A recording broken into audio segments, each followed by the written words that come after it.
Hey, my sunshines. So today we're coming to you with a little something special. We have here Mr. Pryor. You say hi? What up, everybody? I told y'all we were gonna get him in here. It took a little pulling, but we did it. Now I'm gonna have to push pause in a little bit because we're waiting on our Grubhub food delivery order to arrive. So yeah, it was not a cooking day, and neither one of us felt like going out to get it. So thanks to Grubhub, we have lunch on the way. Nevertheless, a few of you have inboxed me and or messaged me regarding life with Mr. Pryor. I know you have heard my story, and you've actually heard me celebrate my wins, right? And a lot of them have to do with this one sitting right here to the left of me. Your left. Right, left, you know. I don't know if it's your right or left, but he's actually used to my left. Nevertheless, he comes with a lot of jokes, so just beware of that. Nevertheless, you all wanted to hear more about our personal story and what made Ontario decide, or A, if my story that I told you all was true. Now, Ontario Pryor, can you admit that the day we met at Brandon and Liddell's party, that you asked me if you could put your phone number in my Palm Pilot? Do you remember that? Yeah, that part is true. And what was my response? First, you looked at me crazy, and then I forget what you said, but yeah, I got a crazy look from her. Like, is this dude for real? Is he really trying to put his number in my Palm Pilot? So I don't remember the exact response, but yes, I did ask. And what do you recall about that particular day? All right, so I heard her version of the story. She left out some very key details in her story. So again, yes, it was Brandon's birthday, and we decided that we were going to go celebrate at a club. And so I told him to meet me up there. I'll try to get us a section or something, and we'll go from there. So they get there.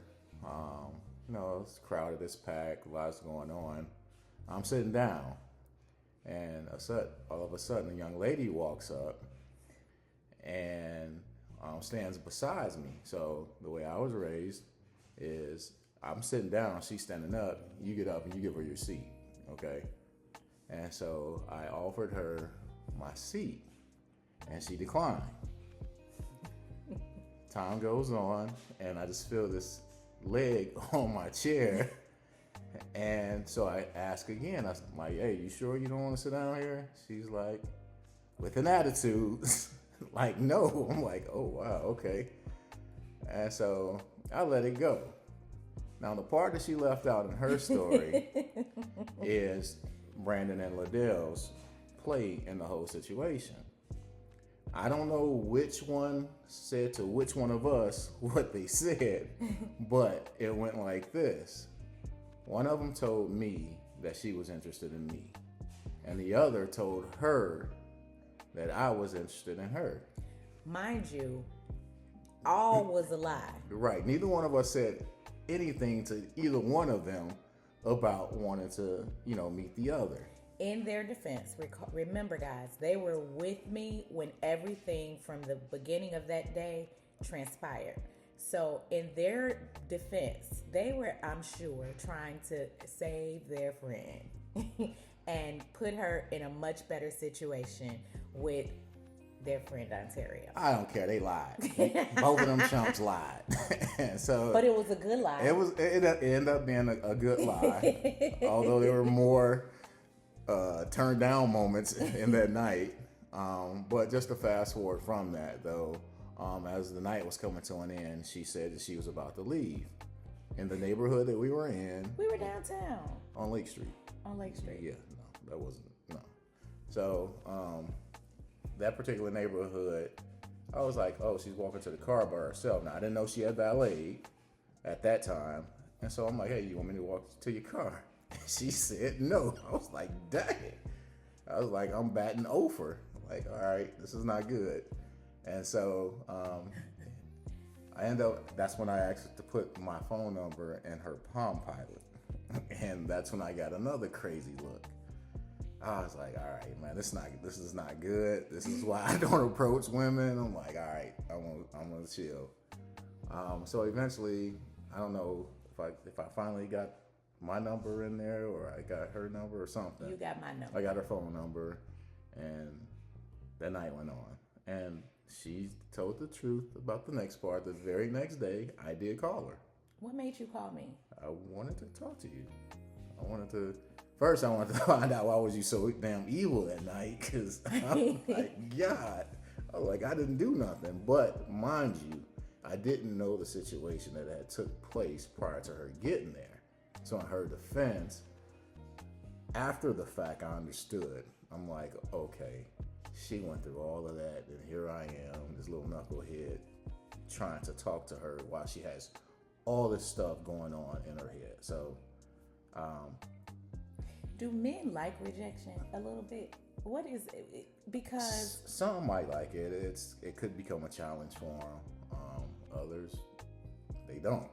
But yeah, but some people might view it as a challenge. Like, and okay, you viewed it as. It was just something that told me to stay persistent, and I did. And so persistence paid off. Oh, that was cute. So now, what about this element of surprise? Because I don't even talk about that. Listen, y'all, you gotta get in a shot. So listen, Ontario, the first day that we spoke, told me that he wanted to take me out, and I'm like, well, what are some of your ideas? And he said it was all about the element of surprise. I have no idea. I don't think I've ever experienced that date. That's a lie, but okay. So I don't know. Oh, okay. That was just some words, some verbiage you just. I don't even remember that. All right. I have a selective memory when it comes to that. I bet. All right. So fast forward to when we actually did meet up at Dunkin' Donuts, and I just told you my whole life story, basically. Yes, we stayed at Dunkin' Donuts till the wee hours of the morning. About 3 or 4 in the morning. I kid you not. So when you got my story and you realized that I was separated but still legally married and I had an infant baby, and that my ex was crazy, how did you handle that? How did that make you feel as a guy? Like, give me some insight. So the fact that you had a baby, the fact that your ex was crazy, that had no bearing on my decision. I'm always the person that says what's meant for you is meant for you. So when you let stuff play out, it'll play out in the way it should work. So again, I just stayed patient. Sometimes you get a feeling like the reason why you got all those rejections was a test. To see if this is really what you wanted. And in the end, it turned out to be that test paid off for me to say, hey, this is the person for you. This is who you should go after. Like, there was a point in time where we were talking, and then all of a sudden, she stopped talking to me. It's like I need some time. And I understood. Again, she was going through everything that she was going through. And I don't think we discussed that, guys. So let me give you a little background. Ontario and I had started talking in that late January, right? And remember, I hadn't filed for a divorce just yet. I knew that I was going to file for divorce, but things just started happening between Ontario and I. Mind you, I hadn't had full closure to that other situation that I was in. And as we started to really, vibe and connect with one another, and I started to open myself up a little bit, I pulled the brakes because I felt like I didn't know if I was being overly gullible. I didn't know if I had taken enough time for me to remove myself from that other situation. While, might I add you, at this point I had filed for divorce. I just didn't know. I felt overwhelmed. And some of those overwhelmed feelings were also in the what are people gonna think? What are people gonna think? So a lot of those things that really didn't matter were in my head. And I asked Ontario, I think we had gone to Vegas. And as soon as we came back from Vegas, I'm like, I just need a second. I need a minute. And I need you to allow me the space to figure things out because life is moving very fast right now. And I don't feel like I have control over it or any footing in it. So I needed a second. So this was right before my birthday. This was in June. This may have been in June. And so we really didn't talk. We communicated. We went from talking 3 and 4 times a day on the phone to maybe once a week in this time. And I think we would just do a check-in. Mm-hmm. Just say, hey, I'm good. How are you? But no type of, connection. I just needed that second. So I recall taking Layla to Disney World in August. And when I took Layla to Disney World, on the back end of our trip, Ontario had called me as we were doing one of our weekly check-ins. And he asked me, how our trip was going. And if when I returned, I wouldn't mind coming to have a conversation with him at his place. So I said, of course, I really liked this guy, but I was going through my own internal battles, right? So when I came back, I told him, hey, I'm back home and what day or time is good for you? And I think it was some Saturday. And you all, when I tell you all, this man here to my left literally poured his heart out to me and told me how he felt about me. And in that moment, I realized that I was allowing my previous situation to control my future. And he didn't get to do that anymore. He no longer got to control my destiny and what that looked like. That it was time for me to give love and Ontario a try. So in that August, I committed myself to Ontario and the break was over and we were full throttle. Mm-hmm. Is that how you recall? Yeah, that's pretty much it. Okay. So at this point, the divorce proceedings were in motion. Ontario had met Layla and we were off to building our future. Now we're here. It'll be 17 years this July. It'll be 17 years that we've been married this July.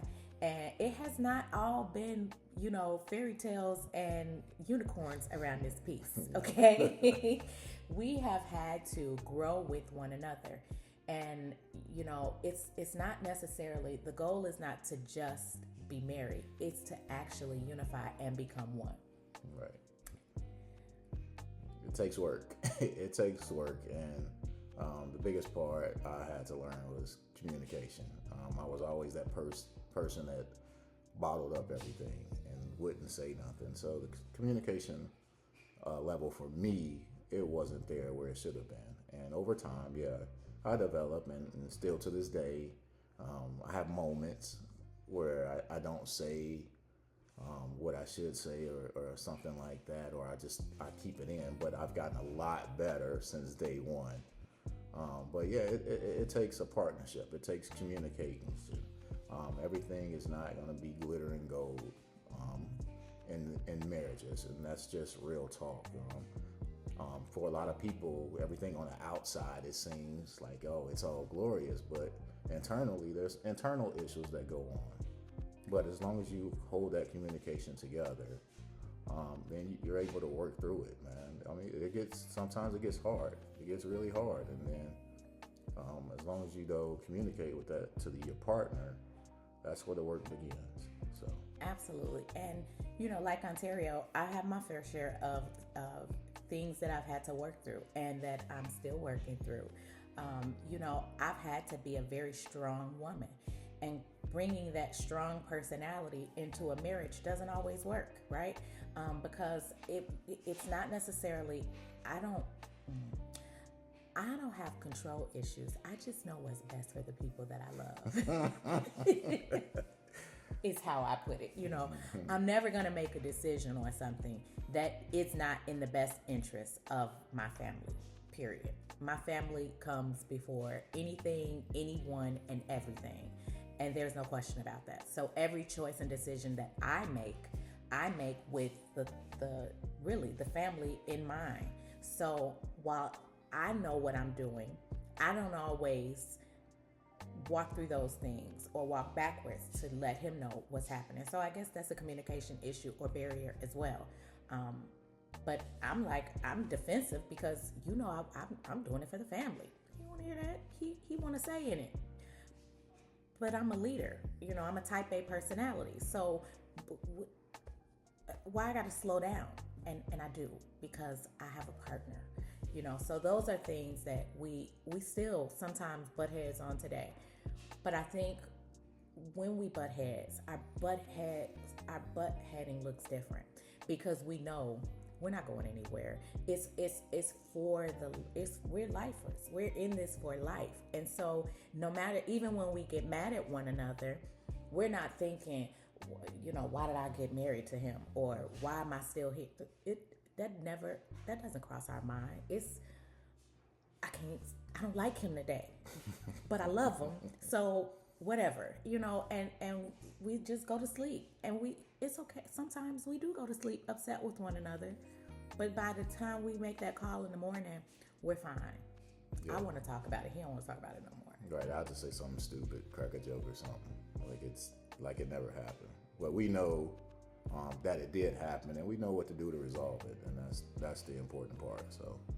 And I think it's good for our kids to see. You know, I never wanted them to grow up in a household where they think, you know, conflict isn't present, because it's normal. And it's normal in marriages, it's normal in family, and it's okay for kids to see how you work through things. And although you may be mad at one another, that doesn't mean that the family is not still forefront and the sole purpose behind everything we do.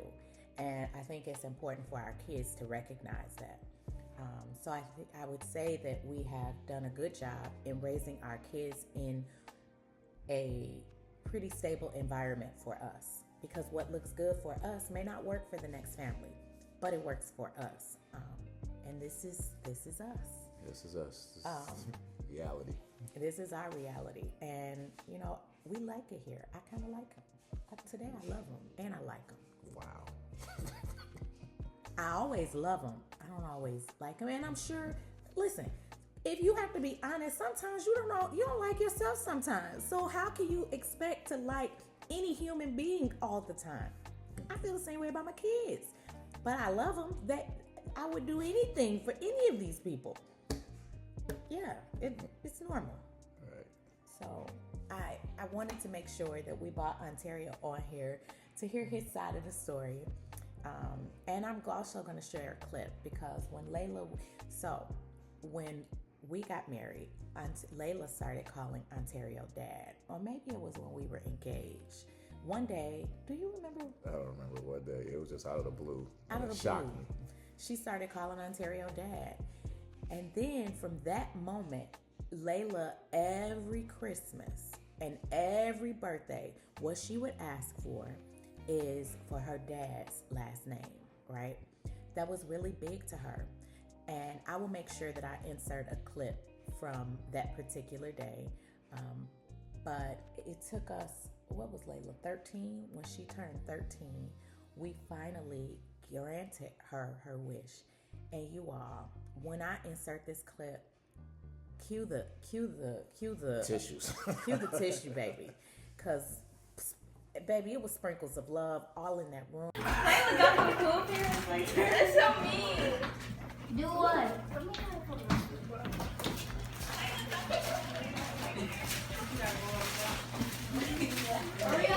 Okay. You are so slow. Okay, I know. You tell me that every morning. I'm not a good public speaker. Like, Public speaker. read it, Layla. Read it. Happy birthday, Layla. For 8 years, you have been asking Dad and I for a special gift. There has Slow down. There has not been one birthday or New Year's Eve that you have missed. Guess what? We have made it happen. We love you. What? What? Yeah. What is it? Wait. Isaiah, your friend is Stop being so fast. Slow down. Girl, Go ahead. Open. Hurry up. Isaiah. Acting like it's grandma. Y'all step back. Wait, don't step back. I gotta get a picture. Isaiah. You put it in the dishwasher.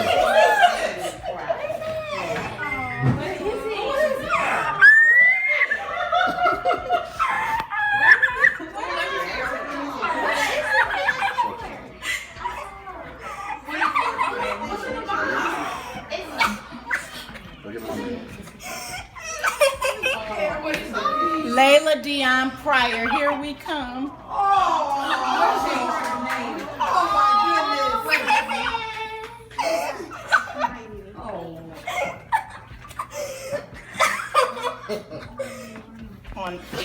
On November 2nd, the paperwork has already been submitted.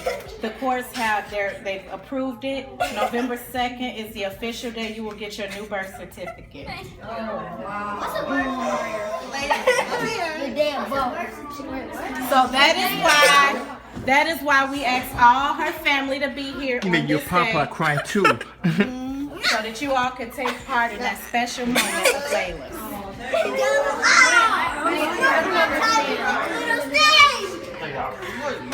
New parents? Oh my god. Layla got some cool parents. Like, that's so mean. Because when we got married, Layla started calling Ontario Dad, or maybe it was when we were engaged. One day, do you remember? I don't remember what day. It was just out of the blue. Out of the shocked blue, me.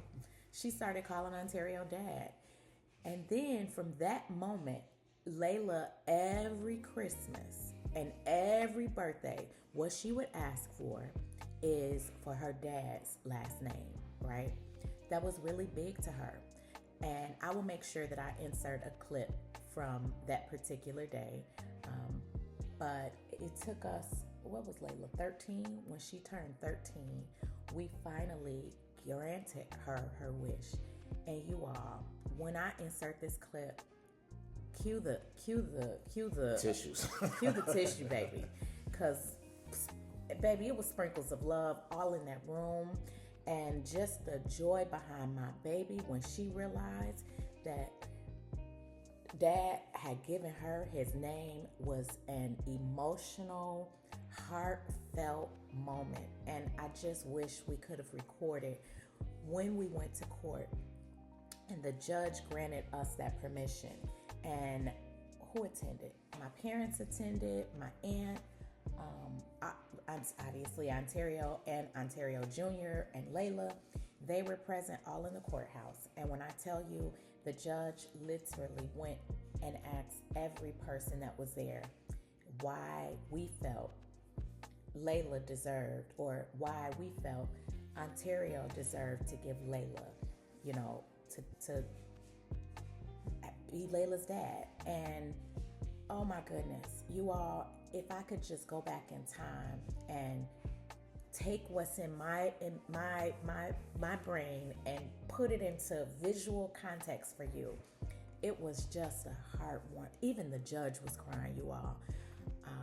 At what everybody said, I can't even recall what everyone said. I just know that it was all good, and it was all emotional, and it was all real, and it was just such a heartfelt moment that, yeah, I will be enriched in my heart for the rest of my life from that moment. One of the happiest days of my life. Yeah, mine as well. Just when you watch that clip, I'm telling you, as a man, it'll bring tears to your eyes just to see the joy and her reaction to when she opened that gift. So just stay tuned, and like I said, just be prepared to have your tissue ready. Let me get our food. We'll be back. She has arrived. Okay, guys, we're back with lunch this time. You have my beef and cheddar croissant and fry, and grilled chicken and fry. Somebody's being healthy. Next week I'm gonna have a time in that gym. Cause baby, This weekend we've been eating out a lot. I'm gonna go ahead and add some of this Harold's mild sauce. Now, if you're from Chicago, you know this is what's hitting. For those that are from different states across the world, when you come to Chicago, you gotta try Harold's chicken. All right. Absolutely. So before we go into the next portion, there was one last part that I forgot to ask about that one of my viewers asked me about. And it was on a very serious subject. And it was when I asked Ontario, I don't know if you recall, if you didn't, go back and listen to that video. But when I asked Ontario if, it's not a laughing matter, if before meeting Layla, if he had ever touched, molested, or had any relations with a minor. How did you feel about that question?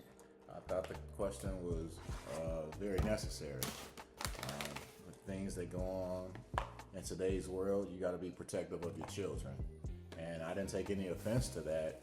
It just made me think like, okay, this woman cares about her kid and who she has around her kid. So that just brought out another respect level for her. So again, I didn't take any offense to that. I was actually happy that she asked something like that. Because it gave me an idea of who she was as a person and what she stood for as far as the care of her daughter. So ladies, please ask these men that you're dating before you bring them around your kids.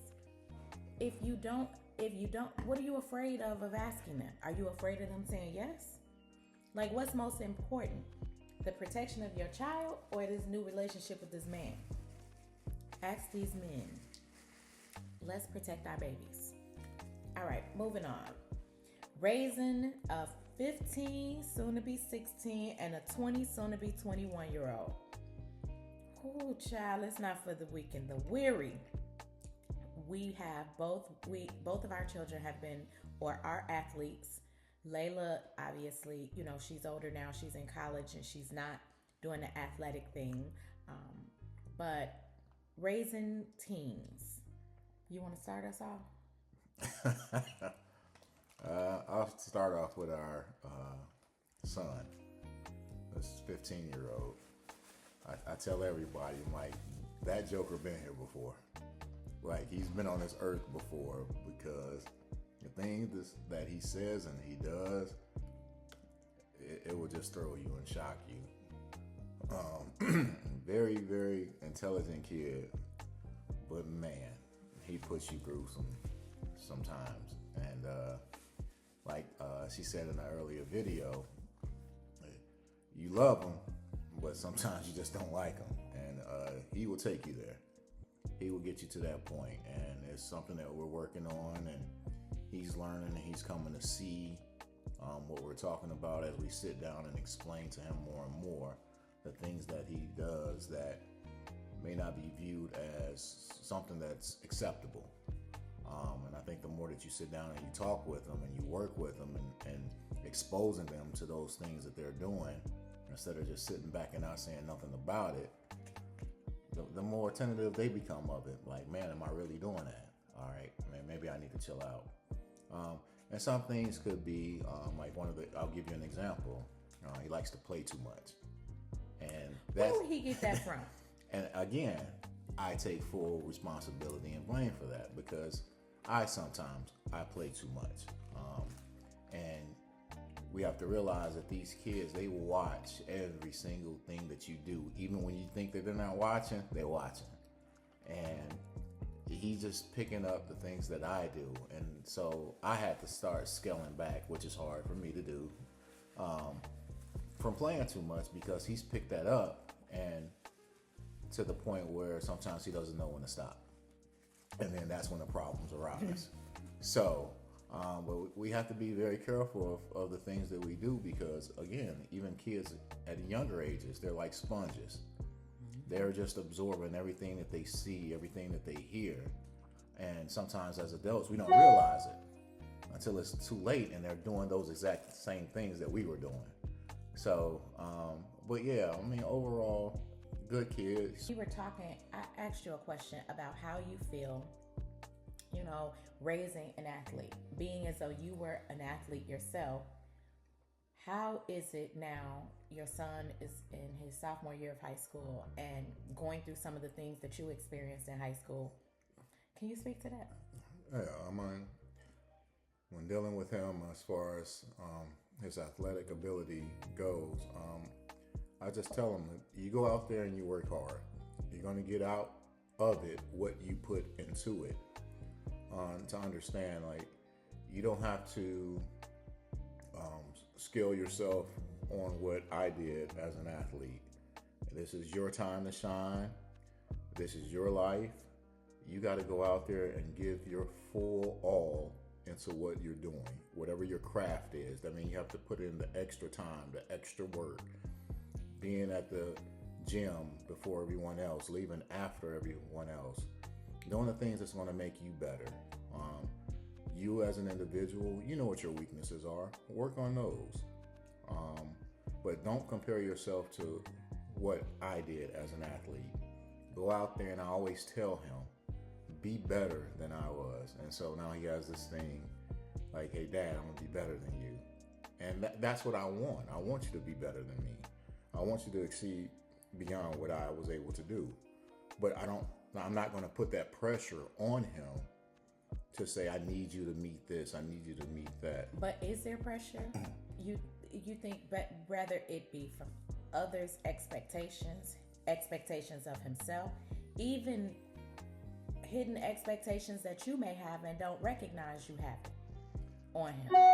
I mean, of course, yeah, that probably it comes from somewhere else, and he internally in himself, he might have expectations to beat or exceed whatever that. But hearing from my mouth, I don't want to put that pressure on him to exceed. My thing to him, you go out there, whatever it is you're doing, number one, have fun. Hold on. So you were saying number one, have fun. Yeah, I wanted him to go out there and whatever sport he's playing, have fun when you're doing it. The game or whatever it is you're doing, it comes to you then. It puts no added pressure on you. Number two, when you walk off that field, when you walk off that court, whatever it is that you're playing, give it your all. And if you're able to walk off that field in court knowing that you gave your best, that's it. That's it. And push yourself. Push yourself to exceed. Beyond, like, you pick out who the best player is or who you may feel the best player is. You challenge them. Let's say if you're a DB and it's a receiver that's really good, you want to take on that challenge because that only gets you better. And so I just give him words of encouragement before every game. I don't give a long speech. He's in the car. When I drop him off, he looks at me, he smiles, and I say, go have fun. And that's my speech to him. He knows what that means. He knows to go out there and just leave it all out on the field. Now, what about, because reality is the world is different from when we were growing up at this age. And I think social media plays a huge part in it. With the distractions that they have going on today, be it gaming systems, be it social media, be it all these outside sources, plus now the competition that you see via social media with everyone going on. How does that play into how you guide him to becoming who he's meant to be? I tell him to use that as a fuel to boost yourself. You're watching now, you know what you have to look forward to if you make it to that next level, to play at the collegiate level. You use all of that as, okay, I know I need to get better at this. I can use that video and watch that video to make myself better, and I can learn and I can grow from that. So now all I have to do is take what I'm seeing and learning from these videos and apply it to the field when I go out there to practice or when I go out there to play a game. As long as I convert that over to the field, now you're good. Just apply. Now, how do you utilize that, the social media to his benefit? Do you feel it's important to put all of his highlights growing that social media platform? I know you didn't have to do that, growing up. So now with, you all probably had some system like Huddle back in high school with all of your highlights. Okay, no, you didn't have huddle. So how do you utilize social media, or are you guiding him from the old school mentality? Like, what does that look like? Well, you have to incorporate both. As he would always say, Dad, you played back in the dinosaur ages. And so and did and so times have changed, and he's absolutely correct. But there are some work ethics that we had from back in the day that we can translate today. I know generationally we grow. Technology changes, the equipment that they have available to them today, we didn't have back then. So of course things are different now, but you still can incorporate the work ethic that we had back in the day. Till kids today, they play video games, they sit behind that, where back then when I grew up, we were outside from sunset to the street lights got ready to come on, and you knew you had to be in the house. But we were outside playing, whether it was pick 'em up, whether it's strike 'em out, whether it was on the basketball court.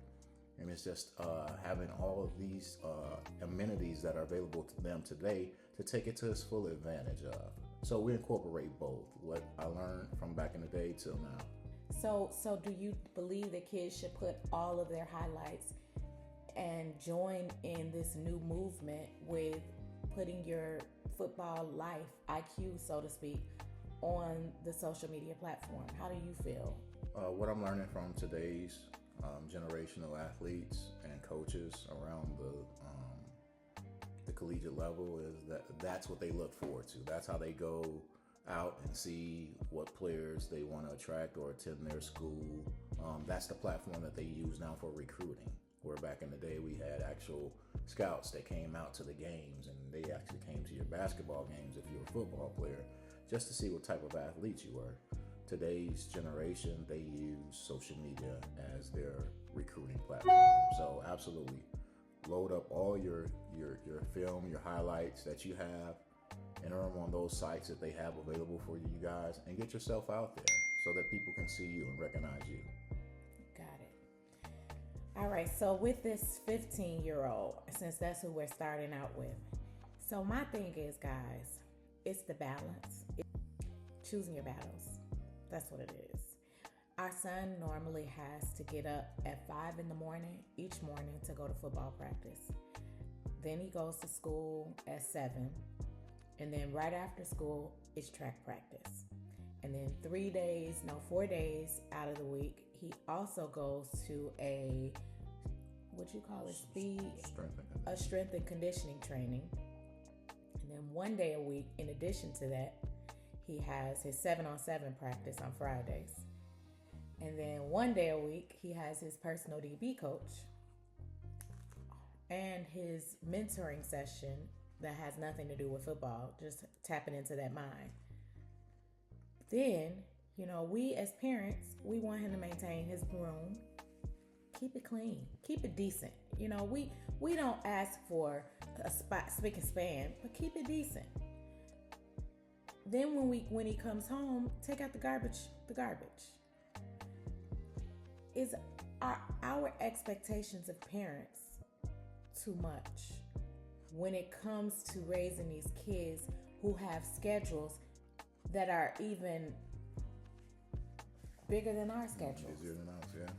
What does that look like? Where is our balance? Like, as parents, where should we draw the line?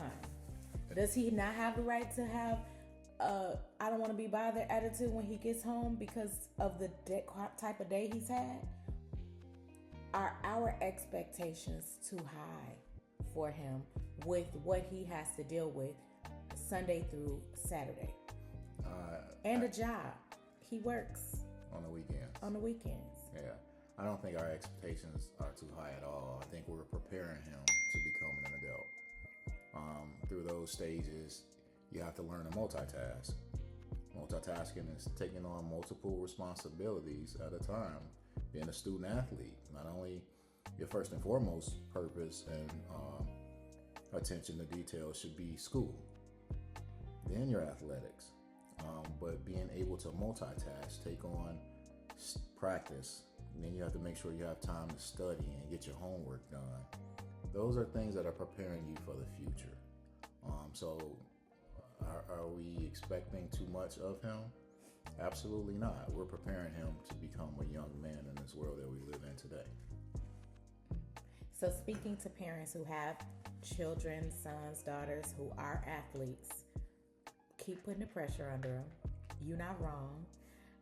Keep them. You can't just, sometimes you may not have the funding to do all these extra things, right? Find some free resources. Make sure, a lot of times their gyms at the school, their weight rooms are open and available to you. The track, local neighborhood track, take them to the track. You cannot expect an athlete to rise by just doing what the school is providing. There has to be some activity centered around their sport after school hours if you want them to progress. And we don't know where our son is going to end up yet. I don't know if he's going D1, 2, 3, or whatever, or NAIA. Is that a thing? NAIA? I don't know where he's going to land. But our job as parents, if this is what he wants to do, is to make sure that he is fully equipped to compete at whatever that next level looks like. So we challenge him, we put that pressure under him, and we still have a level of accountability for your daily requirements within our home. We're not wrong, and you're not wrong. Now, that 20-year-old, this is where we struggle, guys. Because we are raising an adult by way of age. And sometimes it's hard, because granted, she's almost legal. She's going to be 21.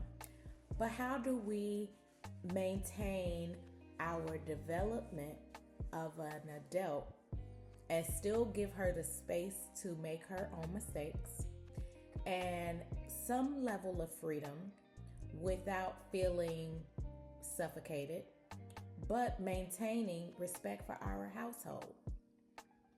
And dad relinquishing control over his little girl because she's a woman now. So what are some of the challenges you have as dad raising an adult? Yeah, it's tough raising a daughter, especially when she gets to this age in her life.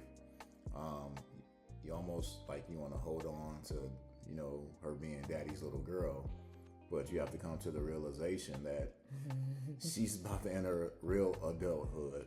And so you got to let go. And you know that and you understand that. But at the same time, you try to hold on to daddy's little girl. So it's just allowing her to experience. She has to fall and bump her head sometimes, just to give her that welcome to adulthood. Will you really let her fall and bump her head? Absolutely. She has to learn. Daddy's little girl can bump her head? She's going to have to. If you want to prepare her to be that strong woman that she can be, absolutely she will fall and bump her head. She will, definitely. She has to learn life lessons along the way. And I think by hindering her, holding her back, or trying to shield her from that, for me, my personal opinion, is just the wrong approach. You've laid the foundation for her to grow as a young woman. You showed her how a gentleman should treat her. And as long as you have those steps, that foundation laid out, you pray that that's what she follows and she knows what to pay attention to, to pick up on those warning signs of, okay, that's a red flag.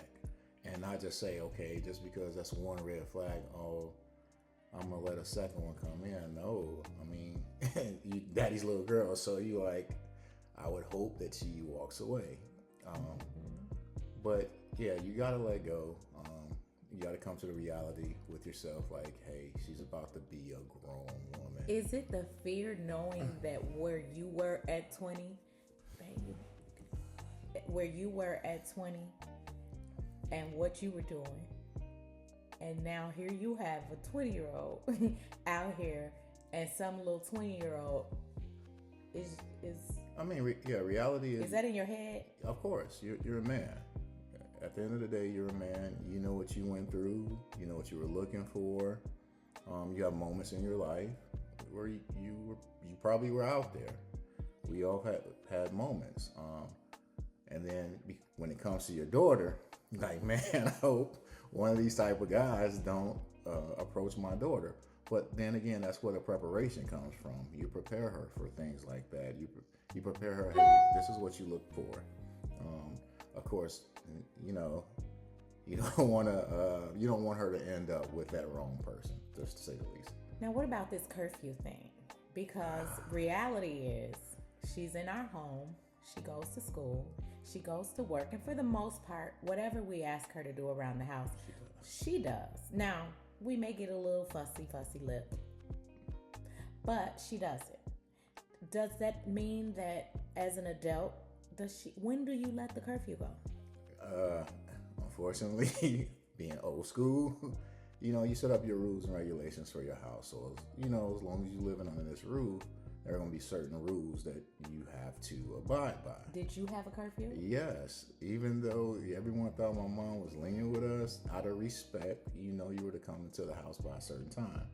Mm-hmm. And so with that being said, for her, especially for her being a young woman out here, mm-hmm. you know, you just, number one is safety.